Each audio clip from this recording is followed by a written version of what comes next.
Hello, good morning. कैसे हैं बाबू? लोग बहुत अच्छे होंगे। आज जो है हम लोग पढ़ेंगे इन्वर्स ट्रिग्नोमेट्री फंक्शन पढ़ेंगे। तो सबसे पहले हम लोग जानेंगे कि इन्वर्स फंक्शन क्या होता है। जब इन्वर्स फंक्शन जान लेंगे ना, तब इन्वर्स ट्रिग्नोमेट्री फंक्शन जानेंगे। फंक्शन के बारे में पहले जानना ज़रूरी है, ठीक है। तो इन्वर्स फंक्शन उसको जो वैसा फंक्शन यदि f(x) बराबर कोई फंक्शन, यदि कोई फंक्शन f सच डेट e से b में कोई फंक्शन हो, ठीक है, e से b में कोई फंक्शन दिया जाता है और दूसरा फंक्शन b से a में फंक्शन कोई g फंक्शन दे देता है, b से a में फंक्शन देता है, g फंक्शन, g सच डेट b से a में, तो इसका डोमेन, उसके रेंज, पहला का डोमेन दूसरा का रेंज, दो फंक्शन दिया जाता है, एक f फंक्शन एक g फंक्शन, f फंक्शन और g फंक्शन दिया जाता है। तो पहला इसका डोमेन, इसका रेंज इसका डोमेन हो जाता है, इसका रेंज उसका डोमेन हो जाता है। तो दूसरा वाला जो फंक्शन होता है पहले वाला का इन्वर्स फंक्शन बोला जाता है। जैसे स्क्रीन पर दिखता होगा आपको, कोई फंक्शन f सच डेट e से b में फंक्शन है और दूसरा कोई फंक्शन g सच डेट b से a में कोई फंक्शन है, तो f इन्वर्स को इन्वर्स फंक्शन बोलते हैं। और f इन्वर्स जो होता है g f(x) बराबर y, पहले वाला फंक्शन को बोलते हैं f(x) बराबर y, या दूसरे वाला फंक्शन को बोलते हैं gy बराबर x। तो पहला वाला फंक्शन जो है, दूसरा वाला फंक्शन जो है, पहले वाला फंक्शन का इन्वर्स फंक्शन कहा जाता है। जैसे इधर डोमेन हो गया, पहले वाला फंक्शन e से b में फलन लेते हैं तो डोमेन हो गया इधर, इधर रेंज हो गया। फिर सेकंड में करते हैं, उसका डोमेन इसका रेंज हो जाता है, इसका रेंज उसका डोमेन हो जाता है। तो ये फिर इन्वर्स जो प्रोसेस मिलता है उसको फंक्शन बोलते हैं। और बात यह है कि इन्वर्स फंक्शन होगा कब। प्रीवियस वीडियो में आप लोग देखे थे कि इन्वर्स फंक्शन तब होगा जब कोई फंक्शन 1 और ऑन2 दोनों होना चाहिए। अगर कोई फंक्शन 1 है ऑन2 नहीं है तो इन्वर्स फंक्शन नहीं होगा। 1 है ऑन2 नहीं तो इन्वर्स फंक्शन नहीं होगा, और ऑन2 है 1 नहीं है तब भी इन्वर्स फंक्शन नहीं होगा। तो फंक्शन जो है इन्वर्स फंक्शन तब होगा जब 1 ऑन2 फंक्शन होगा, ठीक है। अब हम लोग बढ़ते हैं आगे। इन्वर्स फंक्शन तो जान लिए, इन्वर्स फंक्शन में कुछ रोचक बात जानना जरूरी है। वो रोचक बात क्या है? रोचक बात यह है कि कोई फंक्शन f(x) बराबर y दिया हुआ है, f(x) बराबर y दिया हुआ है, तो y जो है f(x) बराबर y है, तो x बराबर f इन्वर्स y हो जाता है, x बराबर f इन्वर्स y हो जाता है। यही जो फंक्शन है आपका इन्वर्स फंक्शन कहा जाता है। ओके, अब इन्वर्स फंक्शन समझे। इन्वर्स फंक्शन में जितना भी इन्वर्स ट्रिग्नोमेट्री फंक्शन हम लोग पढ़ेंगे। इन्वर्स ट्रिग्नोमेट्री फंक्शन क्या होता है? कोई फंक्शन साइन थीटा बराबर x दिया है, थीटा के रूप में x दिया है, साइन थीटा बराबर x दिया है, तो x साइन थीटा बराबर x है तो थीटा बराबर साइन इन्वर्स x चल जाता है। इसी को इन्वर्स फंक्शन बोलते हैं। ओके, अब इन्वर्स फंक्शन में होता है क्या बाबू? कोई फंक्शन है, इसके लिए एक साइन का ग्राफ देखते हैं, साइन x का ग्राफ देखते हैं, f(x) बराबर साइन x कोई फंक्शन है। तो इस फंक्शन में कोई वैल्यू हम पुट करते हैं, इनपुट पुट करते हैं तो आउटपुट कुछ देता है। तो इनपुट पुट करते हैं वो डोमेन होता है, जो आउटपुट देता है वो रेंज होता है। तो जो डोमेन पुट करेंगे वो आउटपुट देगा, जो डोमेन पुट करेंगे वो आउटपुट देगा। तो जो पुट कर रहा है, जो यूनिक वैल्यू पुट करेंगे तो यूनिक वैल्यू देगा, यूनिक वैल्यू यहाँ पे पुट कर रहे हैं तो यूनिक वैल्यू यहाँ पे दे रहा है। तो इसको बोलते हैं 1 ऑन2। क्या बोलते हैं? 1 ऑन2। साइन x का ग्राफ आप देखे होंगे। साइन x का ग्राफ कहता है कि कोई फंक्शन f(x) बराबर, ये जो है साइन x का ग्राफ देख रहे होंगे, इससे ऐसे लहरिया कट जाता है, इस तरह लहराते हुए जाता है, ऐसे करके जाता है साइन x ग्राफ। तो साइन x का ग्राफ में f(x) बराबर साइन x है, उसमें जो x एक्सिस होता है एक्स एक्सिस पर आप लेते हैं क्या, उसका एंगल लेते हैं। अब वैल्यू जो वाई एक्सिस पर लेते हैं तो वाई एक्सिस पर वैल्यू जो होता है ऊपर -1 होता है, नीचे 1 होता है। अगर एक्सिस बनाते हैं, ऐसे एक्सिस बनाते हैं तो ये जो है वाई एक्सिस है, ये एक्स एक्सिस है, तो इस पर जो वैल्यू देते हैं इसका रेंज होता है 1 से -1 से 1 होता है, -1 से 1 होता है। ये जो डोमेन दिखाते हैं इसमें कोई वैल्यू रखते हैं, इस पर वैल्यू रखते हैं, यहाँ 0 रखते हैं, यहाँ ओरिजिन है 0 रखते हैं। जब आगे बढ़ते हैं तो π/2 पाई 3π/2, इधर आते हैं निगेटिव डायरेक्शन में चलते हैं, निगेटिव डायरेक्शन में चलते हैं तो माइनस लगाते हैं, पॉजिटिव में तो प्लस लगाते हैं। तो बात ये उत्पन्न होता है, कहीं ना कहीं बात ये उत्पन्न होता है कि एफ(x) का वैल्यू अगर हम कुछ वैल्यू रखते हैं, 0 रखते हैं, तो रिजल्ट समझिए कि जहाँ पे हम रखते हैं डोमेन वहाँ पे थीटा ले लेते हैं, जो प्राप्त होता है वहाँ पे उसका वैल्यू रख देते हैं। यहाँ पे वैल्यू रख देते हैं, ये यहाँ वैल्यू रखिएगा, यहाँ थीटा रखिएगा। तो वैल्यू अगर 0 रखते हैं तो यहाँ पे 0 रखिए, π/2 रखिए, पाई रखिए, 3π/2 रखिए, 2π रखिए, 5π/2 रखिए। ओके, तो यहाँ पे जो वैल्यू रखते हैं आप, तो यहाँ दो ही वैल्यू के बीच में एरी करेगा, यानी -1 और 1 के बीच में -1, 0, 0.5 समथिंग कुछ भी वैल्यू मिलेगा। लेकिन अगर π/2 वैल्यू f(x) बराबर sin x में रखते हैं, f(x) बराबर sin x में अगर वैल्यू π/2 रखते हैं तो 1 देता है, वहीं 5π/2 रखते हैं तब भी क्या देता है, 1 देता है। मीन्स यहाँ पे तो 1 ऑन टू फंक्शन हो गया। लेकिन प्रश्न ये उठता है कि क्या ये तो ऑन टू फंक्शन का बात हुआ, जब एक का दूसरा इमेज दे देता है तो 1 टू फंक्शन हो गया। लेकिन किसी ना किसी से इमेज मिलेगा तो इसको बोलते हैं ऑन टू फंक्शन। लेकिन 1 कहता है कि भिन्न भिन्न मिलना चाहिए, सेम से मिलना चाहिए, जो यहाँ पर रखते हैं भिन्न मिलना चाहिए, जो रखते हैं भिन्न मिलना चाहिए, यानी कि बराबर का हिस्सेदारी होना चाहिए। तो यहाँ पे भाई साहब 1 तो है ही नहीं। जब 1 नहीं है तो इस फंक्शन का इन्वर्स निकालना पॉसिबल है, नहीं है। sin x का पॉसिबल नहीं है, cos x का पॉसिबल नहीं है, tan x से जितना त्रिकोणमितीय निष्पत्ति है उसका इन्वर्स निकालना पॉसिबल नहीं है। जब इन्वर्स निकालना पॉसिबल नहीं है तो कैसे आप इन्वर्स निकाल सकते हैं? इन्वर्स निकालने का एक तरीका है। तरीका क्या है? इसमें कुछ वैल्यू स्ट्रिक्ट हो जाता है, कुछ वैल्यू अरेंज हो जाता है। वो वैल्यू क्या अरेंज होता है?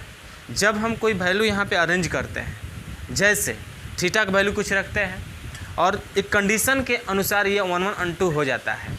जैसे -π/2 और π/2 के बीच में अगर ये कोई स्ट्रिक लगा देते हैं, कोई कंडीशन लगा देते हैं, तो -π/2 से π/2 की वैल्यू कोई भी वैल्यू ली जाए तो वो जो है वो वैल्यू 100% 1 होगा।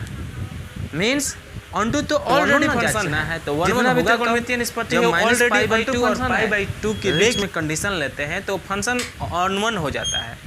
जब फंक्शन 1 हो जाएगा तो करना है कि आपको जब 1 हो जाएगा, 1 तो पहले से है, अब 1 दिखाना है तो 1 दोनों हो गया, बोथ π/2 लेंगे और इसका रेंज लेंगे -π/2 से π/2। अब बताइए, जब इन्वर्स फंक्शन निकालते हैं कुछ फोकस करते हैं, एक कार्टेशियन पेयर के रूप में फोकस करते हैं। कार्टेशियन पेयर कोई फंक्शन लेते हैं f, इससे हम लोग समझते हैं कोई फंक्शन f लेते हैं, f का ये डाटा दिया हुआ है, तो इसी डाटा को अगर रिवर्स कर देते हैं, f इन्वर्स निकालेंगे तो देखेंगे आप 1 2 2 3 4 5 ऐसे दिया हुआ है, उसी को पलटेंगे तो इन्वर्स में बन गया, यानी कि इसका डोमेन इसका रेंज हो गया, उसका रेंज इसका डोमेन हो गया, तब इन्वर्स निकला। स्वाभाविक सी बात है, ये डोमेन है, ये डोमेन है, ये रेंज है, ये डोमेन है, रेंज है, तो ए से बी में ये फलन तब होगा जब इसका प्रत्येक इमेज इसमें मिले, इसका प्रत्येक इमेज इसमें मिले तो ए से बी में फलन होगा, और इसका प्रत्येक इसमें इमेज मिले तो ए से बी में फलन होगा। लेकिन जब ये इमेज यहाँ पे चलाए, ये इमेज यहाँ पे चलाए, तब कहेंगे कि ये इन्वर्स फंक्शन है। मीन्स इसका डोमेन इसके रेंज में और इसका रेंज इसके डोमेन में आता है, तब बोलते हैं कि इन्वर्स फंक्शन है। ठीक है, तब अब आते हैं फिर अपने टॉपिक पे। f(x) बराबर दिया है sin x, और sin x का जो डोमेन होता है -π/2 से π/2 होता है। और इसका रेंज होता है -1 से 1 होता है। सेम इसका अपोजिट कर देंगे, सेम इसका अपोजिट करेंगे, यानी कि अब इसका डोमेन इफ इन्वर्स जब निकालेंगे, यानी कि साइन इन्वर्स जब निकालेंगे, तो इसका जो डोमेन होगा -1 से 1 होगा और रेंज हो जाएगा -π/2 से π/2। ओके, अब जिसका रेंज को बोलते हैं, इसका रेंज जो वैल्यू है, रेंज वाली वैल्यू, उसको बोलते हैं प्रिंसिपल ब्रांच बोलते हैं। इसका रेंज वाली वैल्यू है, साइन इनवर्स एक्स का जो रेंज वाली वैल्यू है, इसको प्रिंसिपल ब्रांच बोलते हैं। प्रिंसिपल ब्रांचेज बोला जाता है, प्रिंसिपल ब्रांच वैल्यू बोला जाता है। तो आप प्रिंसिपल ब्रांच वैल्यू कहने का मतलब है कि अगर साइन इनवर्स एक्स का वैल्यू कुछ प्रिंसिपल वैल्यू निकालते हैं तो -π/2 से और π/2 के बीच में वो वैल्यू होनी चाहिए। -π/2 और π/2 के बीच में उसका आंसर आना चाहिए। अगर π/2 से अधिक हुआ, -π से अधिक हुआ, तो वो वैल्यू जो है एग्जिस्ट नहीं करेगा।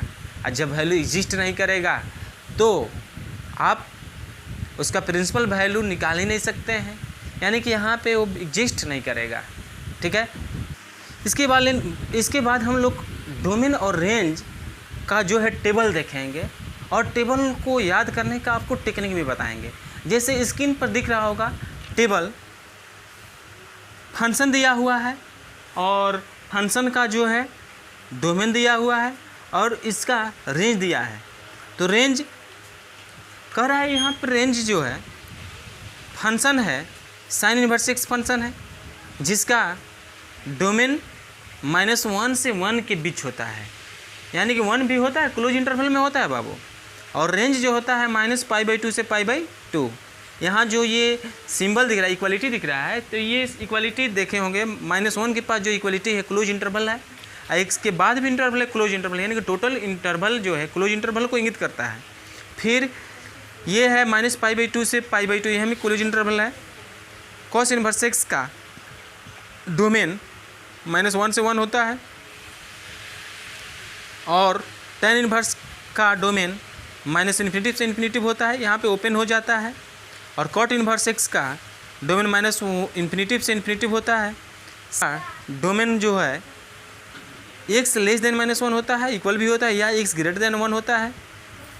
ठीक है, और कॉसेक इनवर्स का डोमेन जो होता है -1 से < होता है और x <1 होता है। साइन इनवर्स एक्स का रेंज जो होता है -π/2 से π/2 होता है। इसको प्रिंसिपल ब्रांच कहते हैं, इसको प्रिंसिपल ब्रांच भी कहते हैं। ठीक है, 2 जो है कॉस इनवर्स एक्स जो है वो 0 से पाई होता है, 0 से पाई, और tan इनवर्स एक्स का -π/2 से π/2 होता है। कॉट इनवर्स एक्स का 0 से पाई होता है। सेक इनवर्स एक्स का जो है रेंज हो जाता है 0 से π/2 को छोड़कर। यहाँ पे π/2 को छोड़कर क्यों लिखा गया है ये समझ लेते हैं।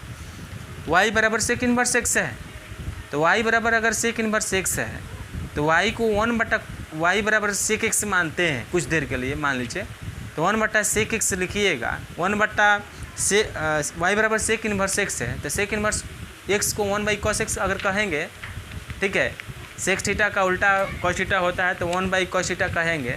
तो 1/cos थीटा अगर π/2 रखते हैं तो इन्फिनिटिव वैल्यू देता है, यानी कि परिभाषित ही नहीं होगा, इसलिए π/2 को नहीं लेंगे। बाकी कुछ भी रखिएगा ना, 0 रखिएगा, पाई रखिएगा, कुछ भी रखिएगा, इस पर वैल्यू मिल जाएगा, लेकिन π/2 पर नहीं मिलेगा, इसलिए यहाँ पे π/2 के बराबर नहीं होना चाहिए।